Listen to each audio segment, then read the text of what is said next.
Hi, Hector. Hi, Three Jules. Thank you for inviting me to give a talk. They're having a meditation teacher training in New York City, and they asked me to say a few words about general summary about meditation. And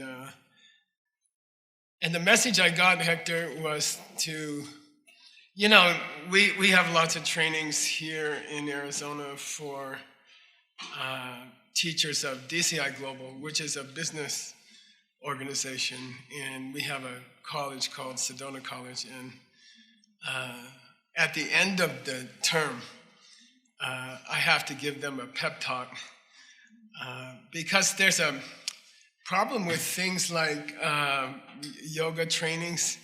I heard a number, and I heard the number that 80% of the people who do a yoga training never teach yoga. They just pay their money and they learn how to teach, and then they don't get a chance to teach, or they don't take the next step, which is they don't become a teacher. So I thought Hector kind of asked me to give you guys some ideas for your meditation teacher trainees, how to make sure that you don't waste the training, how to make sure that you use it, and that you actually teach people. And I think if you don't teach people pretty soon, usually you won't teach people. So I'd encourage you guys who just finished, or you're working towards the end of your meditation teacher training. These are my suggestions as an old meditator and an old meditation teacher about how to teach, and some interesting things that you might think about as a new meditation teacher. And I think it will make your meditation teaching more successful and your meditation more successful. So here's my pitch. I thought first to talk about how I learned meditation, because when I learned meditation 100 years ago, there wasn't any meditation teachers. And we early hippies, we had, Hector's a late hippie, but we early hippies, we didn't have a chance to meet good meditation teachers. And in my country, it's not like Vietnam or something. We don't have this tradition. We don't hardly have the word meditation. So it was hard for me to find a teacher. Here's the first image. This is Princeton University. I went to school there. And there's no meditation at that time.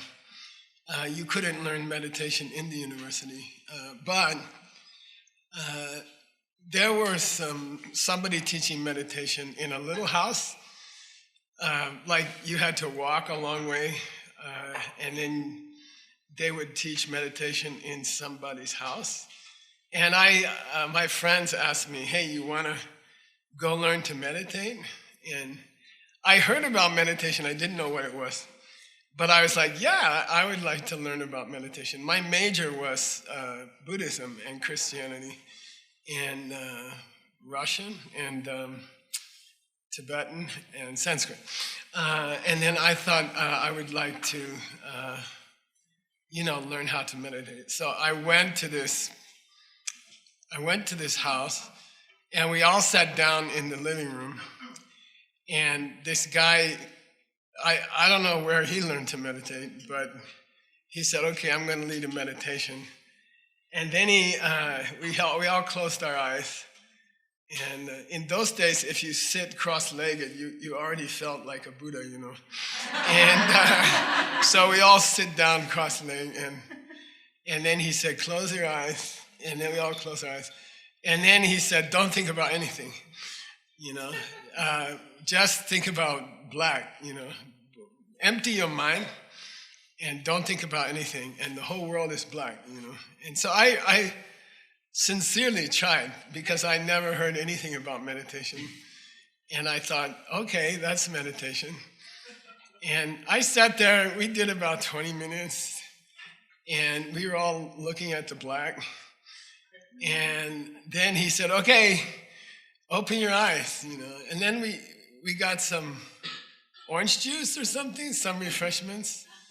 And then he said, okay, go home. And I'm like, anything else? No, that's it. And then I went home, and I remember it was quite a long walk back to my dormitory. And by the time I reached the dormitory, I decided that was a waste of time. And, if I wanted to do that, we did that every Friday and Thursday night. Do you know what I mean? In college, with various things like, anyway, if I want to have a black mind, I'm already doing it on the weekend. So I didn't see it was a big benefit, And I never tried again for many years. I would say not many, 3 years. I didn't try again to meditate. It just seemed like a waste of time to me. And then next picture, I spent, as you guys know here, I spent 25 years at this Mongolian temple. It's by coincidence, it's about 1 hour from Princeton. You can drive there in about an hour. And this is a small town in New Jersey that was,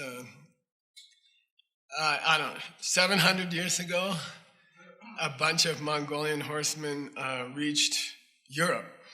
They took Vietnam, they took Afghanistan, they took northern India, they took all of Central Asia, they took China. Started what dynasty? Ming? Yuan dynasty. And they were very, very powerful. And there was Genghis Khan and his 4 sons. And they took over the world. They killed 500,000, they killed 400,000 Austrian soldiers outside of Vienna. They took over Moscow. We should be speaking Mongolian. It should be the world's language. And then the Khan died, and they had a meeting to vote for the new Khan. Mongolians can't agree on anything, and they had a big fight, and then the generals never went back to Europe.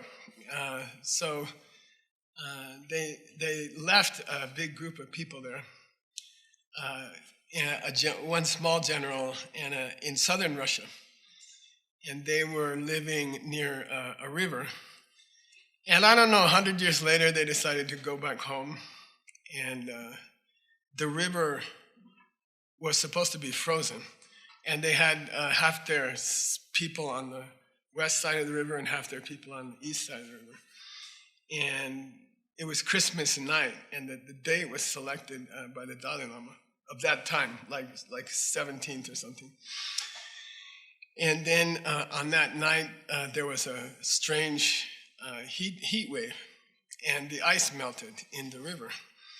And the people on the east bank, they walked back to Mongolia, and they were ambushed on the way, and they all died. Only a handful survived. And so there's a tiny pocket of Mongolians near the Gobi Desert, and they still speak Mongolian. But the ones on the west side of the river, they were left behind. And in their language, left behind is Kalmyk. So nowadays we call them the Kalmyks. And they have their own country in southern Russia, Kalmykia. And it means the left behind ones. And it's a strange small Buddhist country in Europe. And so we have visitors today from Kalmykia and or Kalmyk. And we were, anyway, I heard that there was a great meditation teacher living there. He was sent by the Dalai Lama to teach the Kalmyks in New Jersey. So I went and met him. He gave a talk at Princeton on the Heart Sutra, and I was so impressed. I asked him if he would teach me. So he taught me here, and he taught me for 25 years at this place, and he taught me how to meditate. He taught me about 100 different meditations, which is what you learn in the Geshe course. You learn about 100 different meditations. We talked about it yesterday because I would like to record them before I go to Nirvana. So we're going to try to do that, okay? But anyway, he taught me extraordinary meditations, and nothing to do with looking at black in your head or something, you know. And he laughed when I told him I tried meditating, and he really laughed when I said I was focusing on black, and he called it kukpa. Kukpa means, he said, "Who taught you that?" I said, "Oh, some guy at Princeton." He said, "Kukpa." And kukpa means idiot. And he said, "That was an idiot," you know. And we had a famous day, the first day I was there. He put me in a tiny room, and you can touch the walls. I sent Stanley there a month ago, and he checked to see if you can touch the two walls, almost. And he said, "You can stay here in this room temporarily." And I stayed there for 25 years. And he said, "You can meditate on the rug here, you know." And he said, "You try to meditate, and then you come up." And he lived upstairs, and he told me, "You come upstairs and tell me how your meditation is, and I'll give you a suggestion." So anyway, the first meditation, I did try to meditate on black. And then I went up to tell him about my meditation. He said, "What did you meditate about?" And I said, "Black." And he said, "Kukpa." And I said, "What's kukpa?" He said, "Idiot."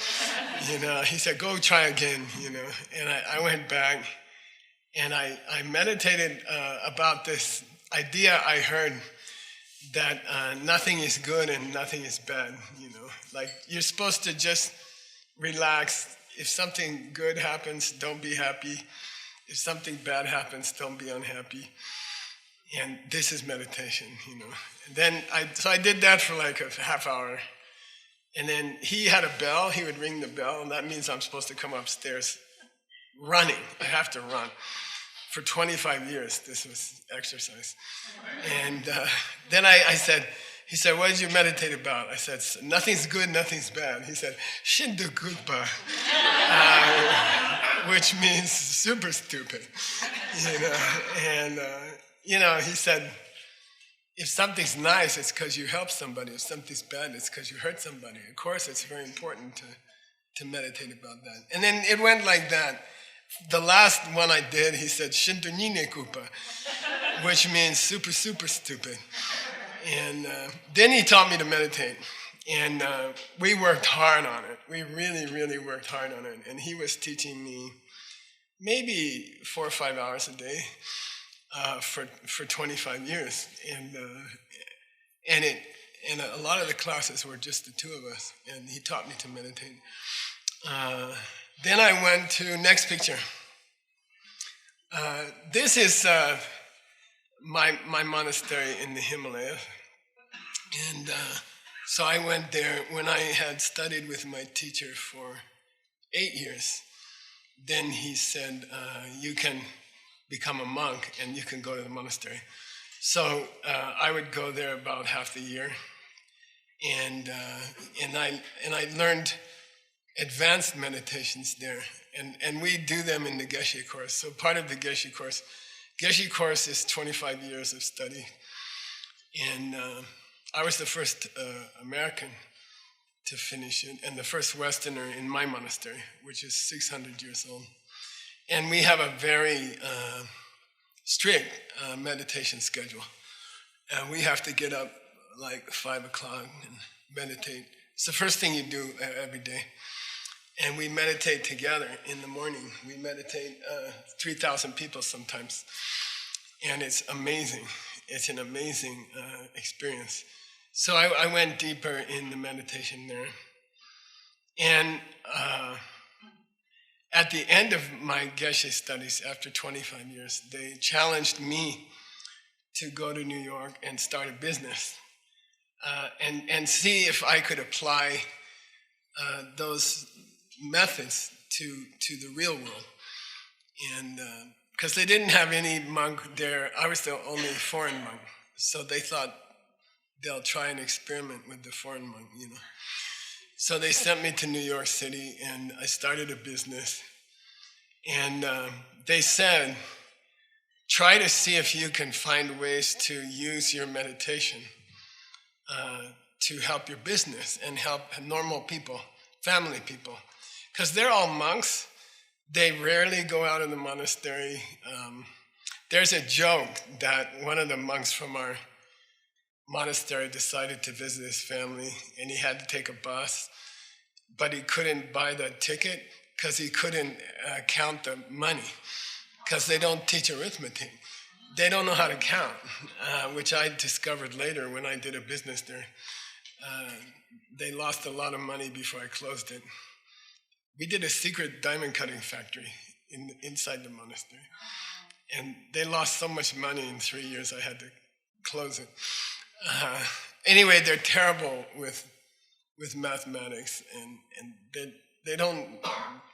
they would never use meditation in real life, in the real world. You see what I mean? And they said, you go to New York and you see what you can do to use meditation in the real world, So I was like, okay.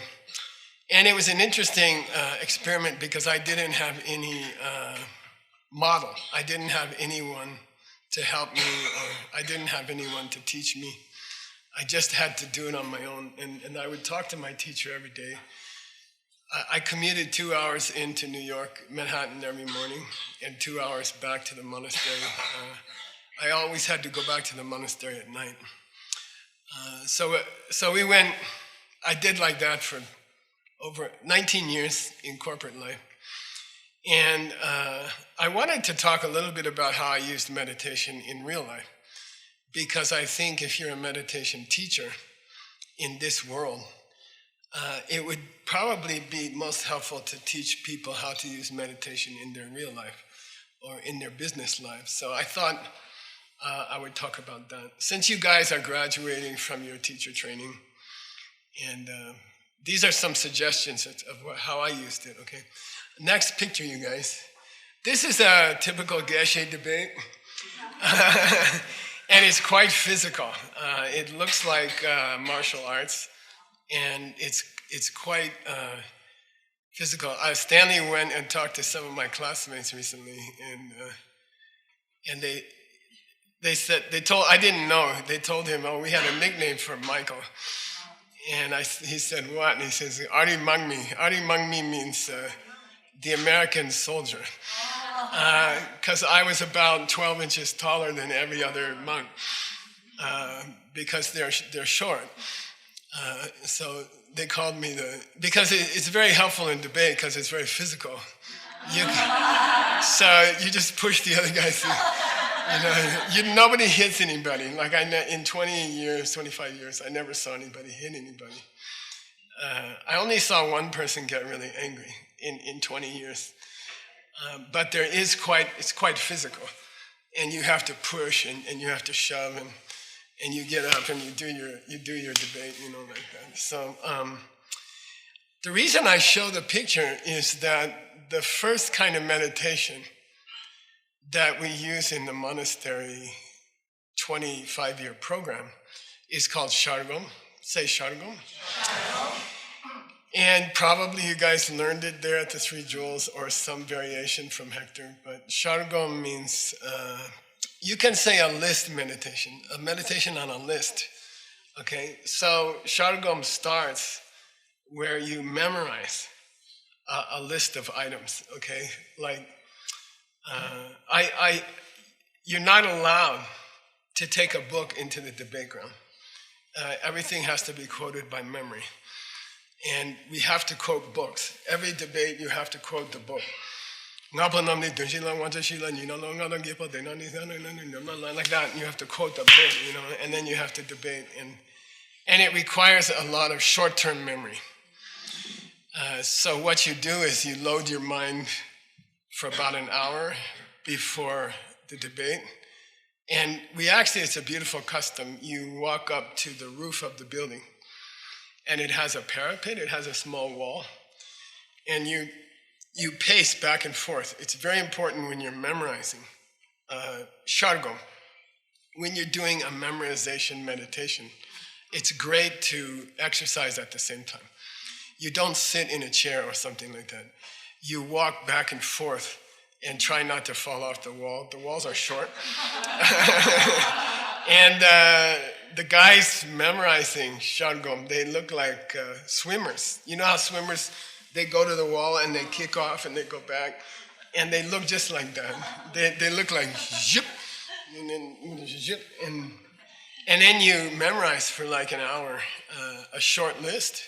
Like you could memorize the steps of a good meditation, or you could memorize the instructions for meditation. And we memorize the meditation instructions that were written in 750 AD, so that's about 1200 years ago, by Master Kamalashila.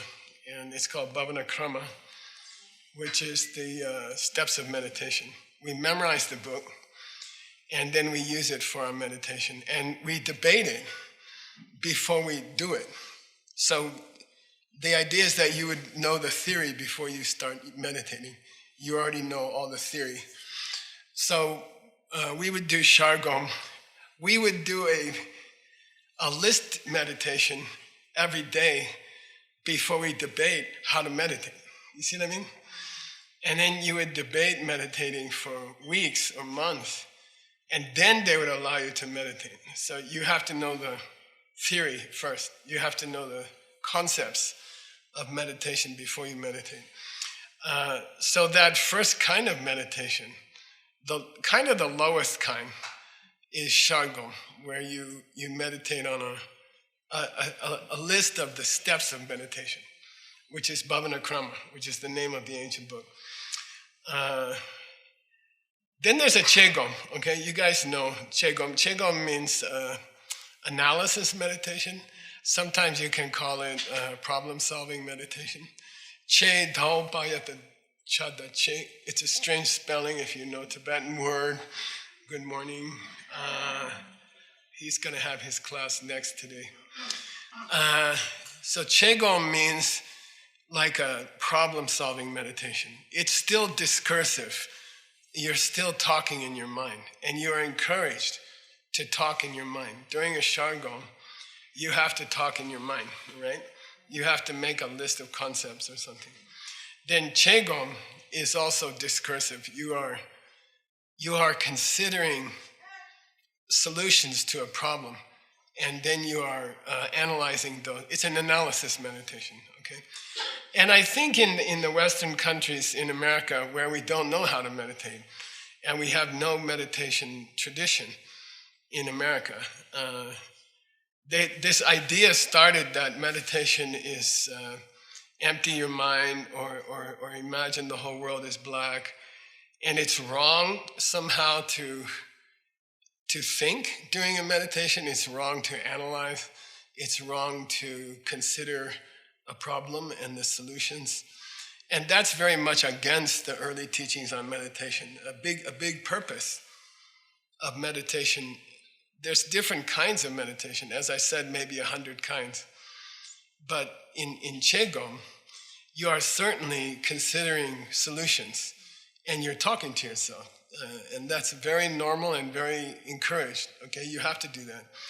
And it's a powerful meditation, okay?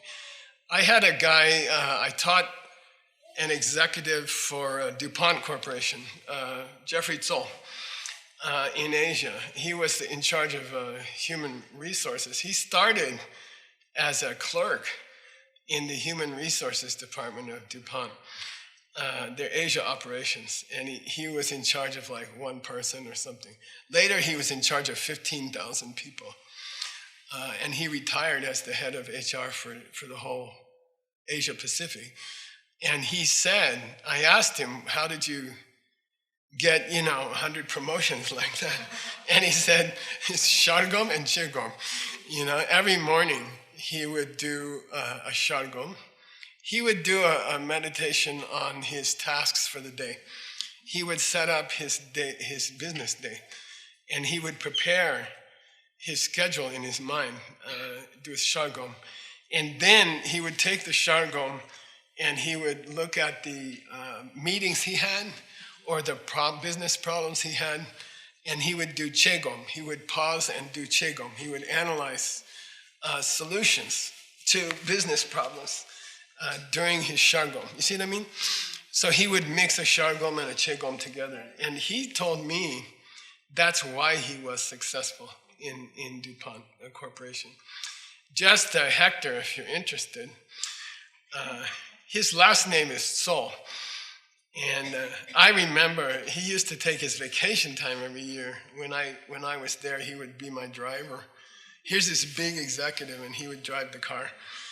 And we were driving on the highway, and I said, what does so mean? Like, I never heard this name, you know. They say half the people in China have the same 5 last names or something. It's a family name, Wang, Chen, etc.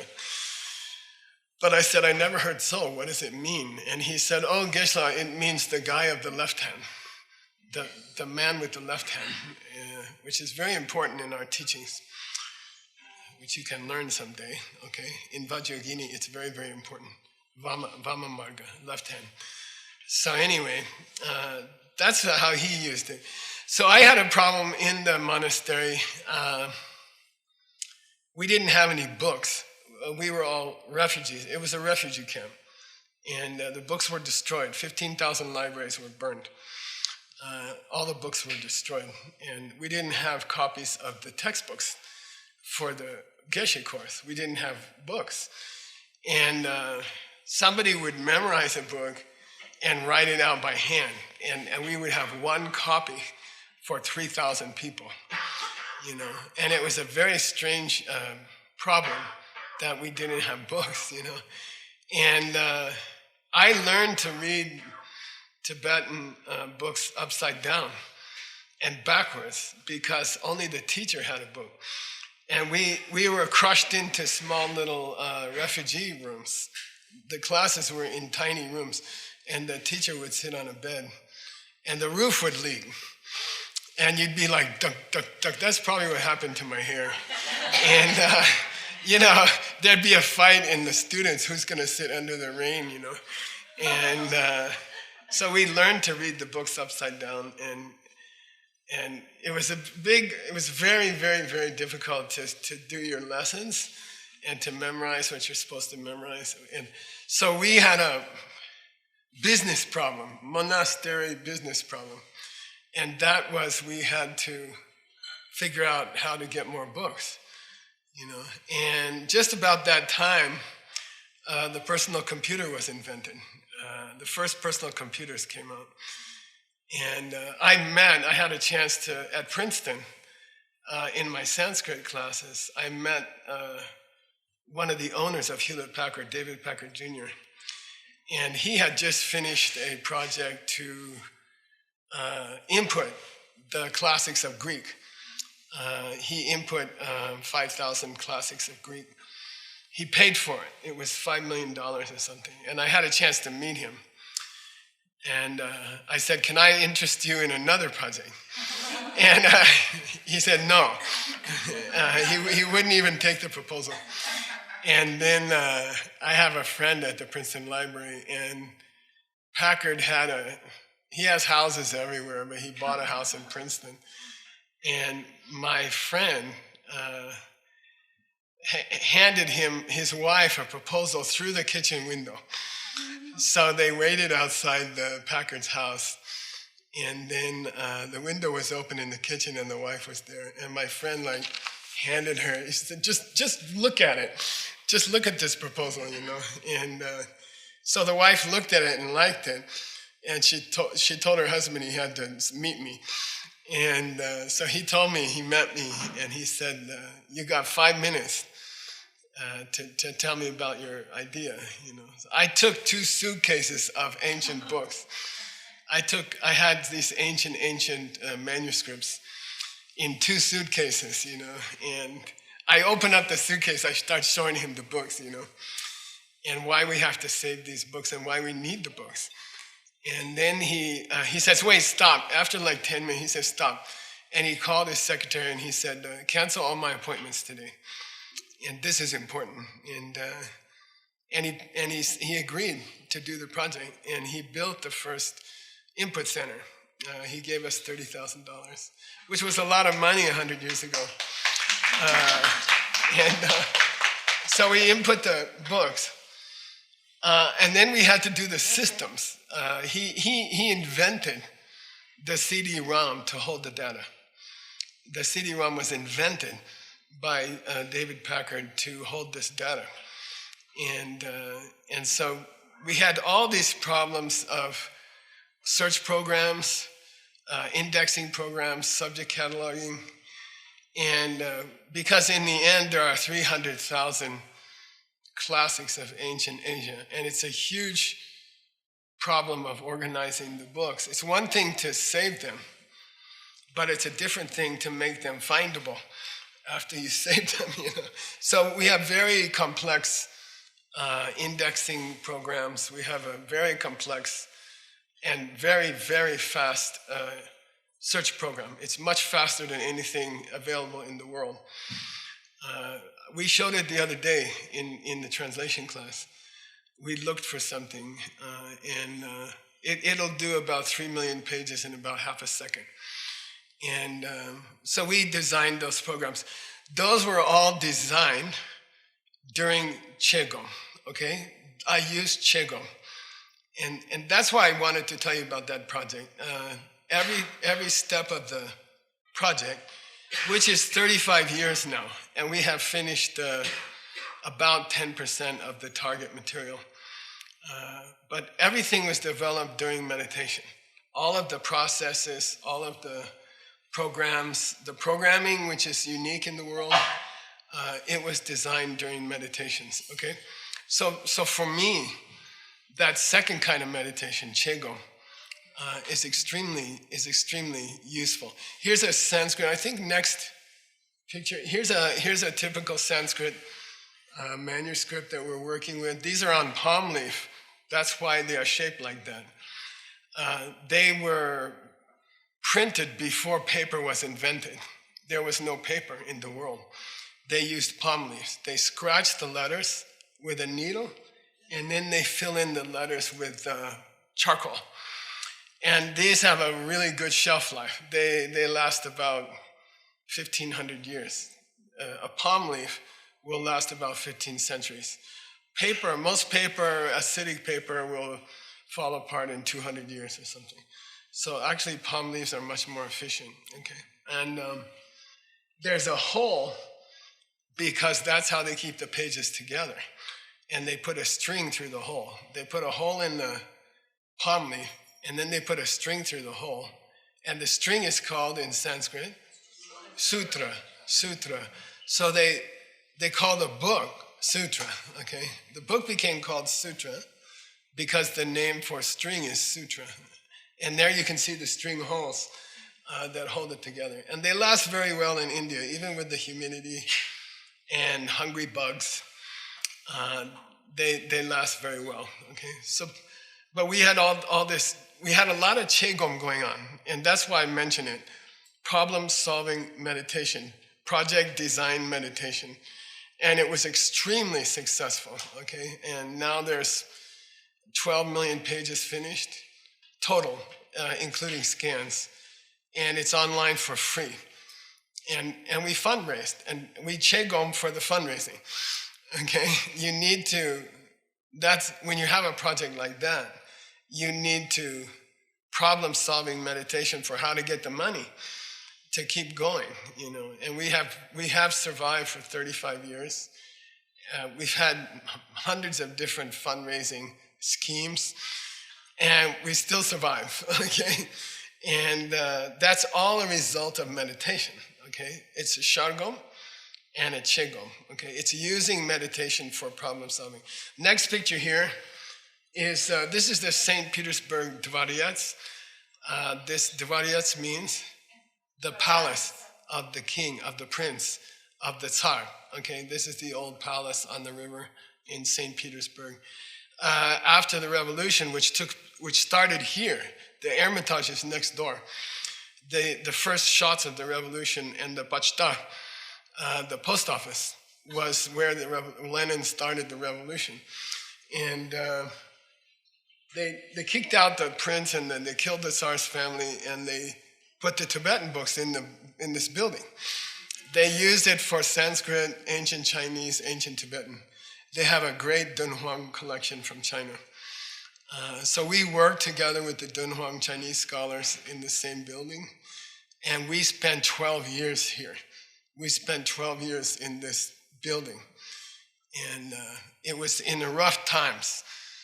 The Soviet Union had just collapsed, and there was no funding. There was no salaries, and there was no heating. And St. Petersburg is the coldest large city in the world. And that was hard. Okay, so, but we did use Qigong. We did problem solve. We fixed the problem of no books. And now books are very common in the monastery. Everybody has the whole set of books. And it came out of, it's a business solution from meditation, okay? And it was very successful. And it still works. Next here, we have a translation project. We have finished, we've been going for 7 years, including the translations done before that for the ACI courses. The ACI courses are 12,000 pages of translation. The new translation project is 6,000 pages. So we have finished 18,000 pages of very, very difficult technical translation. The reason I mention it is it's an outcome of the Qigong. It's an outcome of the solutions that we found with analysis meditation. So this translation project came out of there. And this particular book, called Emptiness Meditations, I would say if you're a Three Jewels meditation teacher graduate, and you don't have this book, you're a loser. Okay? So this is Master Kamala Shila's ancient Bhavanakrama. This is the original book of meditation for all of Asia. And he taught very unusual at his time in the 8th century, 1,200 years ago. He taught in India, Tibet, and China. He traveled widely. And he taught this book 3 times. He had 3 versions of the book. He had one version for India, one version for West China, and one version for Central China. And then he would teach it differently to different people. So there's 3 Bhavanakramas. And we found all 3, we photographed all 3, we input all 3, and we chose the best one for Westerners. And we translated it, and it's in this book, okay? And so this book has a long couple hundred pages on how to do emptiness meditations. And then it has a couple hundred pages on meditation technique, whatever you use it for. Shargom, Qigong, and Jogom. We didn't talk about Jogom yet, but that's a fixed meditation, fixation meditation. And we'll talk about that, okay? But in the meantime, if you're gonna be a meditation teacher, I would encourage you to get this book. It's available by ebook, and you can get it from what's it called, Diamond Cutter Press. In a minute or 2, you can get a copy, and you should live. We call live, sleep, and breathe this book. If you're going to teach meditation, you should. I put a copy of this book on my kitchen table. And I don't let myself have a coffee unless I read a couple pages. So therefore, I'm reading it all the time. Okay? So, if you're going to teach meditation, you should have it. Now, my monastery gave me another job. They said, we wanted you to prove that you can use Shargom, Qigong, Jogom, the 3 kinds of meditation, in a business situation. Can you start a business in Manhattan? They sent me back to Manhattan, and they said, can you start a business using these 3 kinds of meditation as the main business model, especially for innovation, for creativity. And they said, we want you to explore the application of Kamala Shila's 3 kinds of meditation in business, and especially in being creative and coming up with new business solutions. So this is our building, okay? We started with 3 people, we borrowed $50,000, and by using meditation, especially problem-solving meditation, and there's a special version that I developed in the business, which I'll teach you today, okay? We developed from 3 people to 10,000 people.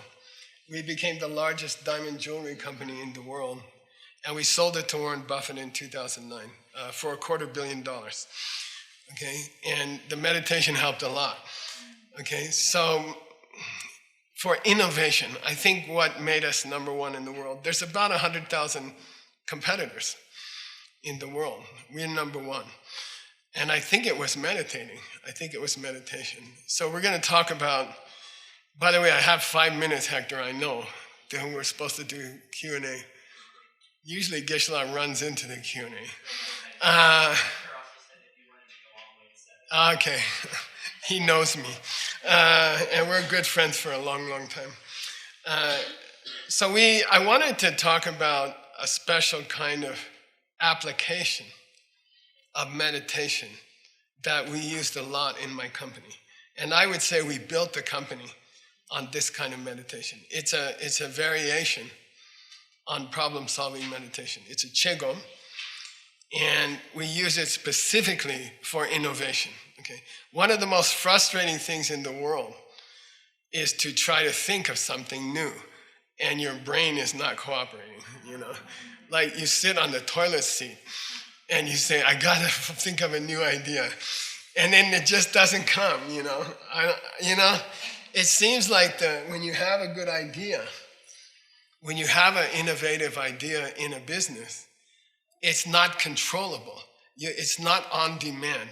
You cannot do creativity on demand. It seems like you just have to wait until the idea comes. Sometimes I jump up from the toilet and run around the house looking for a pen and paper. And my wife's like, are you okay?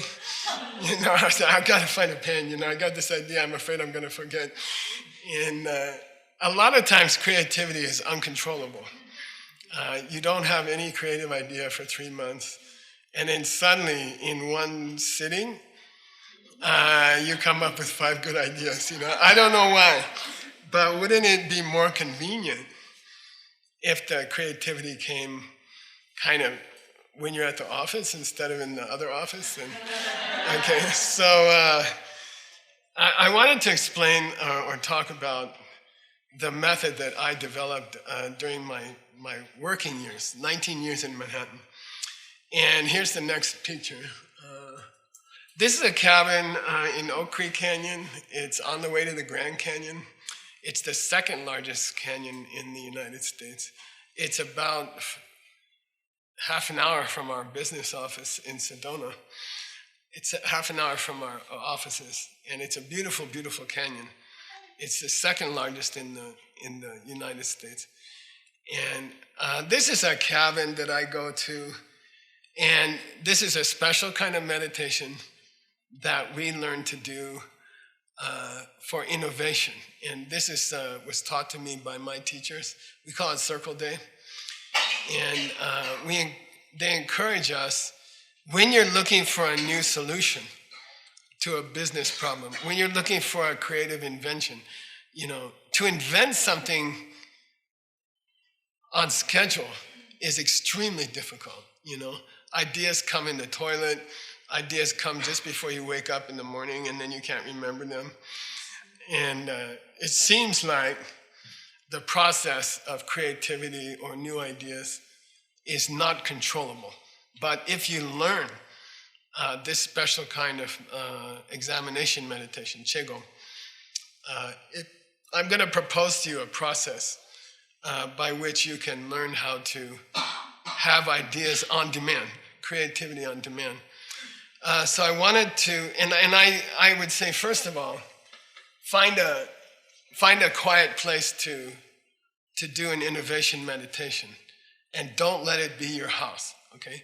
Your house is loaded up, your apartment is loaded up with reminders of your daily life, and it's too distracting, okay? You cannot do creativity meditation in your house, your apartment or your house. Forget it, okay? There's too much collected junk there that distracts you, and it actually prevents you from being creative, okay? To try to sit in your normal space where you live and eat and raise your children, it's almost impossible to come up with real innovation, okay? So I'm going to mention one business problem that I had, and I used Qigong in my company, and I believe that's why we became number one, okay? We invented many business processes that are used in the jewelry industry, and we invented them by going to the cabin, and you can't just go to a cabin and sit there and think your innovation is going to come. You need training, and you need a program, and that's why Kamala Shila's text is so important.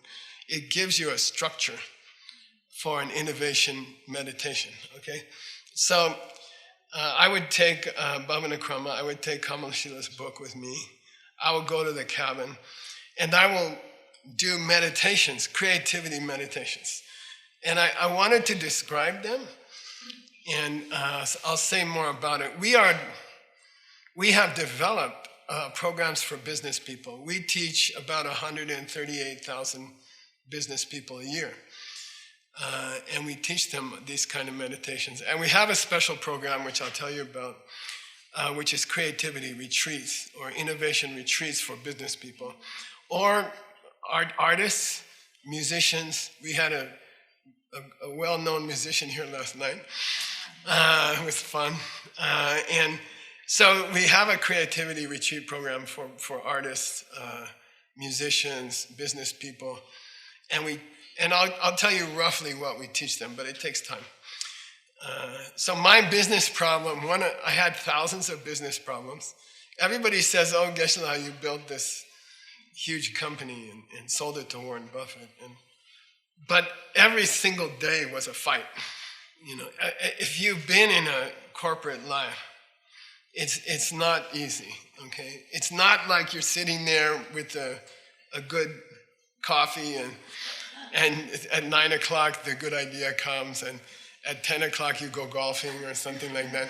It's not like that. Business is a constant challenge, and problems happen all day. And I don't care who you are, and I don't care how many years you spent in the Geshe course. You go to the office, and within 10 minutes, there's 3 problems. And it goes like that the whole day. It's like having 3 kids, right, Shintian? So here's a typical problem, okay? We had a lot of customers in Japan, and we needed pastel color. Pastel colors means bright spring colors, like bright green, bright red, bright yellow. We needed different kinds of gemstones that were pastel colors, and we couldn't find a blue one. We couldn't find it has to be the right price. What's the right price? For black, we use onyx, okay? Onyx costs 25 cents. We developed a special cutting method in Korea. Don't tell anybody. We developed it through a Qigong. We took a 25-cent black onyx, and we did special cutting on it, and we sold them for $900. That's a bit of a profit, okay? And if you know how to do innovation meditation, you can invent unique products that nobody else knows how to make. So here's a product. This is brown topaz. The color I describe as pee-pee color on a bad day. Bad day pee-pee color. And this is from Sri Lanka. The main supplies come from Ratnadvipa, the jewel island, ancient jewel island of Ceylon or Sri Lanka. And this is the natural color of natural topaz. And we were struggling to find a light blue stone. And there was nothing in the world that was good that we could use. Sapphire was too expensive. And sapphire didn't come in a pastel color. So I took this problem into my meditation cabin. I took this problem. We need to turn bad PP color.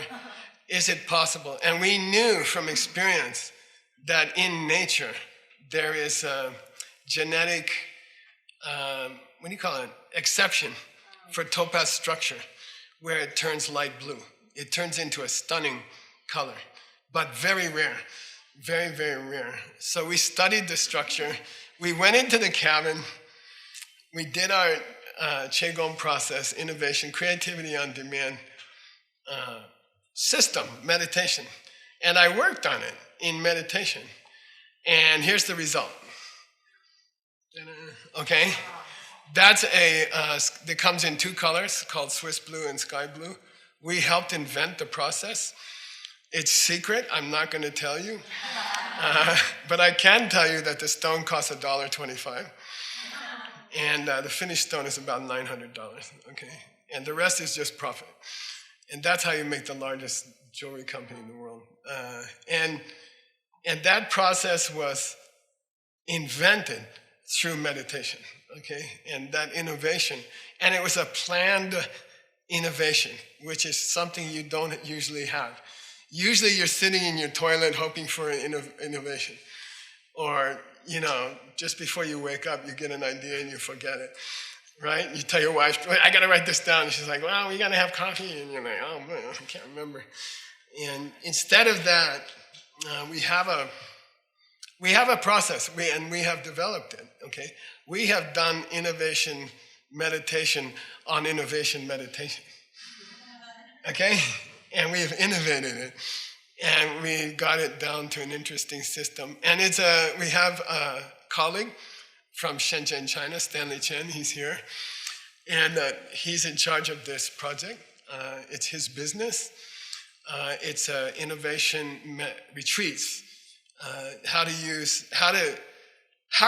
market or how to train business people, and then how to guide them in an actual innovation retreat. So we have a retreat center here in Arizona. We have other centers around the world that we use in different countries. And Stanley's in charge of this project. And do you have a name for it yet? I don't know. Innovation retreats. We got to do an innovation retreat on that. Okay.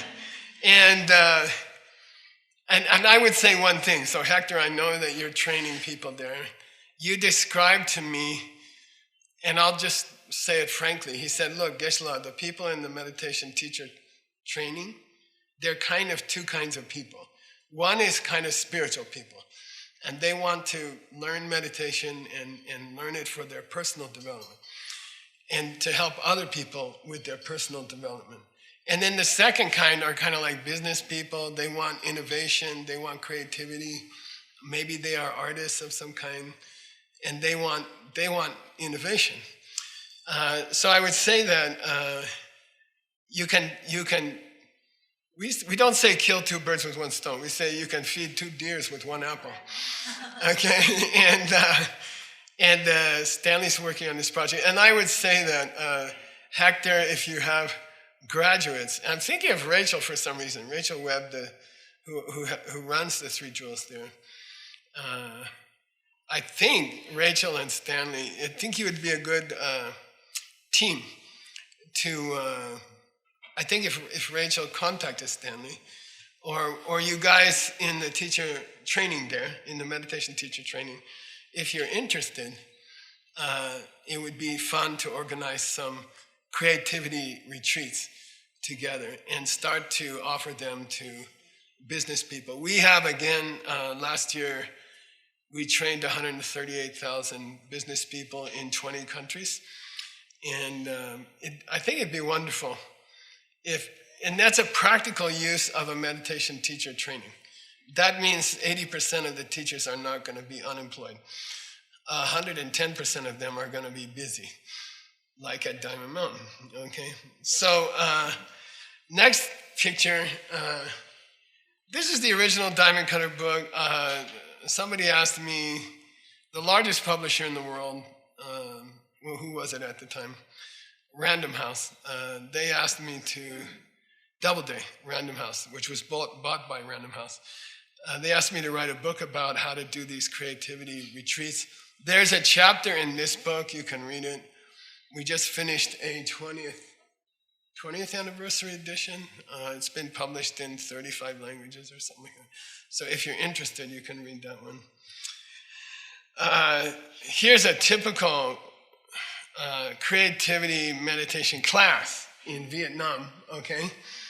And it's 1,500 people it's in Ho Chi Minh, I think.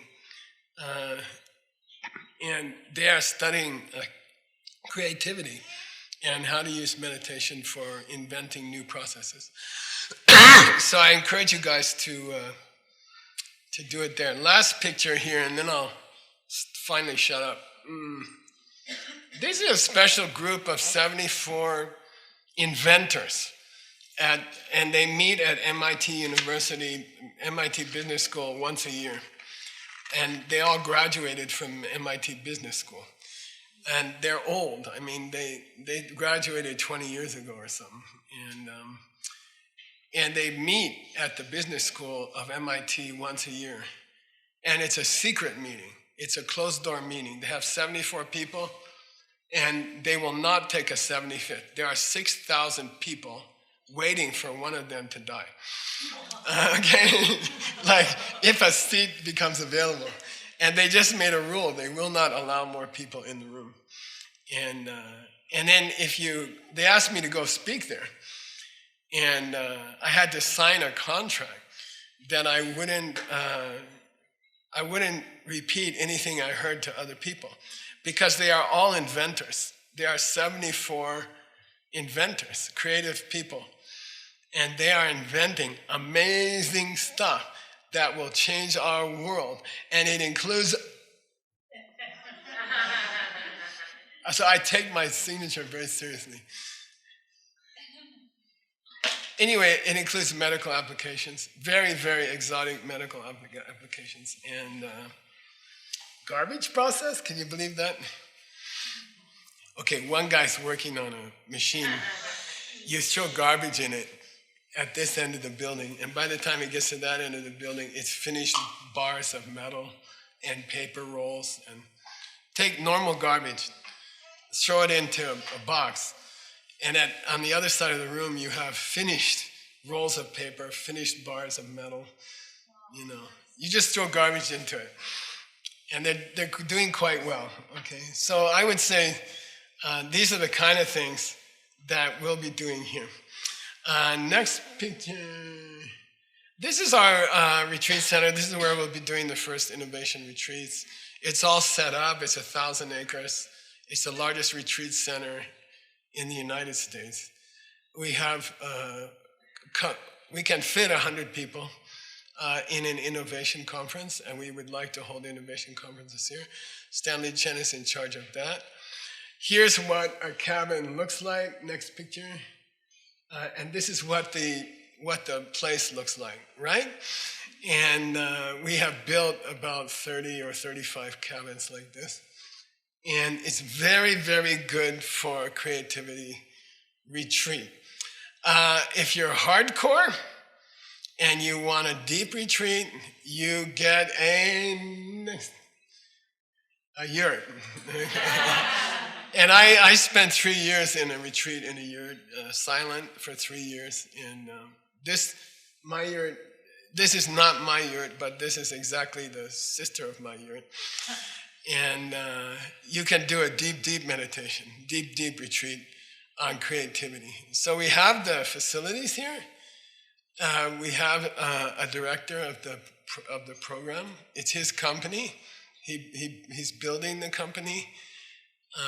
It's his baby. He owns it.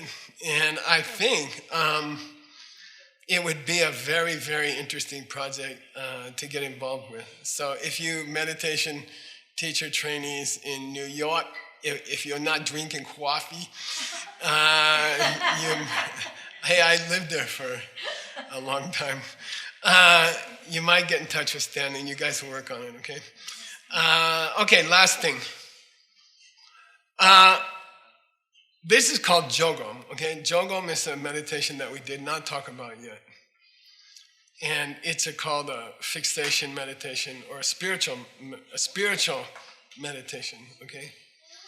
And if I'm going to talk to some great meditation trainees, okay?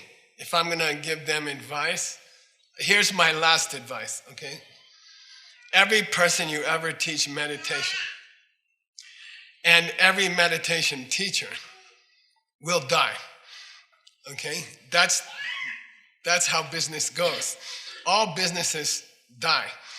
All people in all businesses die, okay? And we got to get ready for it, okay? So there's a certain time in your business career when you should transition to deeper things, okay? You should do the final creativity, the final innovation, which is how to die in a different way, okay? And how to apply these ideas to human life and the problems of peace on this earth. You know, in the end, our meditation practice has to go deeper. I support creativity meditations. I use them for 20 years, you know. But at the same time, as you go through your meditation teacher training, you must consider using meditation for deeper purposes, okay? And you will not live forever. No business ever lasted forever. No innovation ever lasts forever. And things pass. People get old. And you have to use your meditation. You have to be ready to use the same techniques for deeper purposes. And it's not a spiritual thing, and it's not a religious thing. It's a human thing. If you're a human being, you will get old. And you will finish your business career. And you will be sitting there telling people about innovations you did 20 years ago. Okay? And I say, feed two deers with one apple. You know, get your meditation skills well developed, develop your meditation ability, and when it's the proper time, we call sannyasi in ancient India, when you make that transition from your business life to your later life, and as you prepare for death yourself, then wouldn't it be wonderful to have special meditations for that, and special meditations that will guide you on.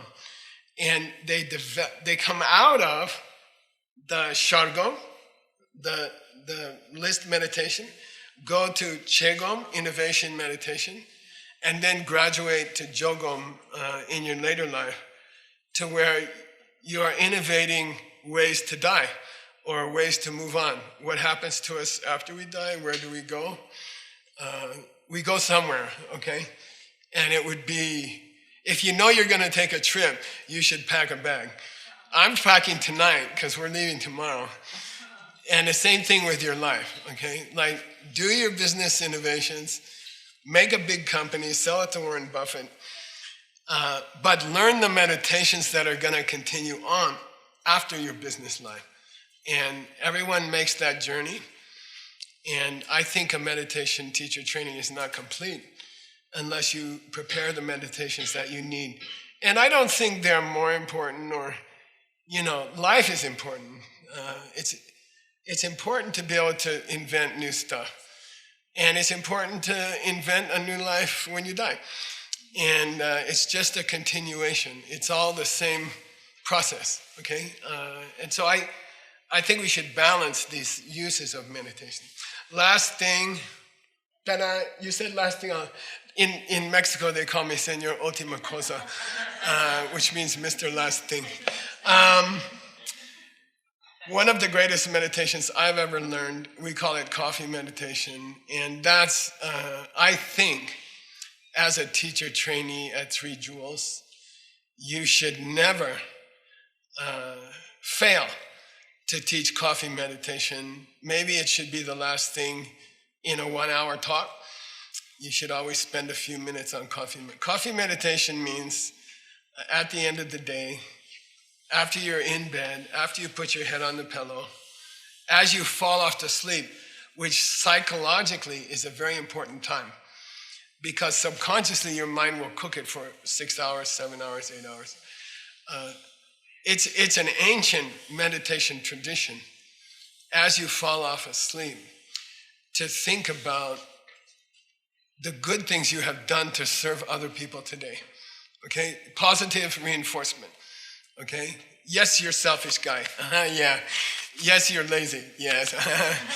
Yes, you got upset and angry at a lot of people today. Yeah, but you did some good stuff also. A few.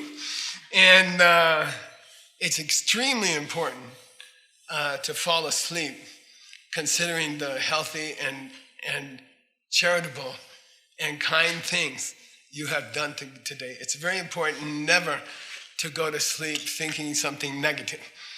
And if I was going to give my last word to some teacher trainees from New York, I would say always end a meditation session with this coffee meditation. Always teach people to fall asleep correctly in meditation. And then all night long, it's reinforcing this kind of positive behavior. Again, if you're interested in the creativity retreat, innovation retreat program, talk to Stanley Chen. We're going to put up his email, I guess. You guys have it, Francisco? Yeah. And I have this dream that, Hector, your people, Rachel comes to mind, I don't know why, just because we had a chance to meet recently. But I think I think these people the people in your teacher training, and Stanley, by the way, who has a very successful business program for Chinese executives called China Classic Soft Power. A very, very successful program for innovation with Chinese business executives. And I could see the New Yorkers coming from the East Coast of the US and these Chinese business executives who are high-powered, very high-powered, and very excited people, that they could come from Asia, and you guys could meet halfway, which is exactly Time Mountain. And in my experience, in how many years we've been doing that? 7. We've been doing 7 years of executive training in China. It's extremely successful, and we have very, very successful people coming out of that program. So I think I would encourage Grandpa would like to see his kids get together. And we have great teachers from China, Asia, and we have great teachers from New York. And personally, I'd like to see you guys, I think if you did something together through this, can you put the email up again? I think it would be interesting. I'm looking forward to see the results. Hector, thank you for asking me to talk. I'm sorry I went too long. And see you next time. And thank you for that.